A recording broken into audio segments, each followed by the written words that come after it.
NDA பவருக்கு வரணும்னு சொல்லியிருக்கிறாங்க.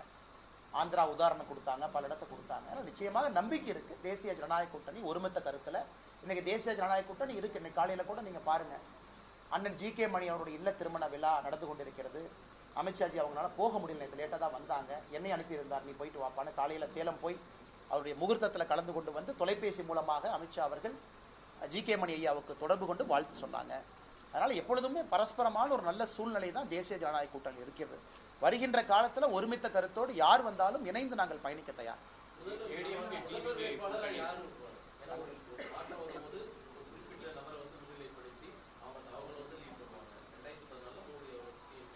நியாயமான கேள்வி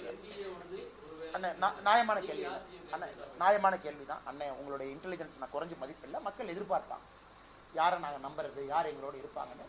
நேரமும் காலமும் இருக்கிறது. வரும்பொழுது கண்டிப்பா நீங்க கேட்கிற கேள்விக்கு நாங்கள் பதில் சொல்லணும். எலெக்ஷன் காலகட்டத்தில் சொல்லணும், எலெக்ஷனுக்கு முன்னாடி சொல்லணும். அதே நேரத்தில் பாரதிய ஜனதா கட்சி டெல்லி எல்லாம் நீங்க பார்த்துருக்கீங்க, பல இடத்துல கட்சி பிரதமர் அவர்களை முன்னிறுத்தி பிரதமருடைய ஆட்சியை கொண்டு வருவதற்காகத்தான் கட்சி பல இடத்துல போராடி கொண்டிருக்கின்றோம். அதுவும் பிஜேபியினுடைய மாடல். சரியான நேரத்தில் தலைவர்கள் பேசுவாங்க. இன்னொரு கட்சி அவங்க கூட்டணி அவங்க எப்படி பயணம் பண்ணுவாங்க அப்படின்னு நான் சொன்னா அது தப்பா போயிருங்கன்னா, அந்தந்த கட்சியினுடைய தனிப்பட்ட விருப்பு வெறுப்பு அவங்க முடிவு செய்யும்.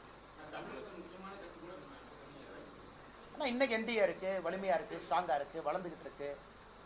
எல்லாரும் பாசத்தோடு ஒன்றா இருக்கும். வருகின்ற காலத்துல ஒருமித்த கருத்தோடு நீங்க பாப்பீங்க என்டிஏ என்கின்ற வார்த்தை.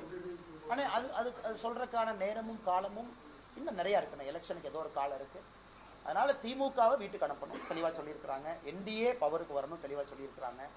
அதைத்தான் நம்ம எல்லோரும் சொல்லுகின்றோம். பாரதிய ஜனதா கட்சி இன்னைக்கு என்டிஏ நம்ம பார்ட்னர் ஸ்ட்ராங்கா இருக்கிறாங்க. அதனால வருகின்ற காலத்துல பாப்பீங்க. ஆனா டைம் இருக்கு, நேரம் இருக்கு, காலம் இருக்கு. ஒருமித்த கருத்தோடு இருக்கணும். என்டிஏன் தான் சொன்னாங்க மேடம். நானும் என்னோட பேச்சுல என்டிஏன் தானே மேடம் சொன்னேன். ஏன்னா 2024 நம்ம என்டிஏன் தானே சொன்னோம். ஏன்னா 2024 என்டிஏ இருந்துச்சு இல்லைங்க. 2024 லோக்சபா என்டிஏ இருந்துச்சு. 2026 என்டிஏ இருக்க போகுது. இப்ப நீங்க கேட்கிற கேள்வி என்டிஏல யார் இருப்பாங்க, அதான் உங்களுடைய கேள்வி. என்டிஏல யார் இருப்பாங்க? நேரம் காலம் வரும்போது நாம் பேசுவோம்.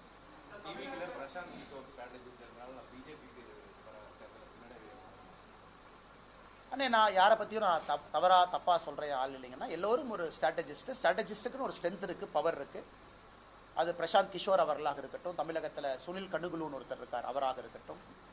இவங்க எல்லாருமே நான் எப்பவுமே வெளியிருந்து பார்க்கக்கூடிய ஆளுமைகள். நிறைய அவங்களுக்கு அரசியல் தெரியும். நான் சும்மா போற போக்கில் அப்படியே தேரை வாரி இறைக்க விரும்பல, தெரியும். அதே நேரத்தில் எந்த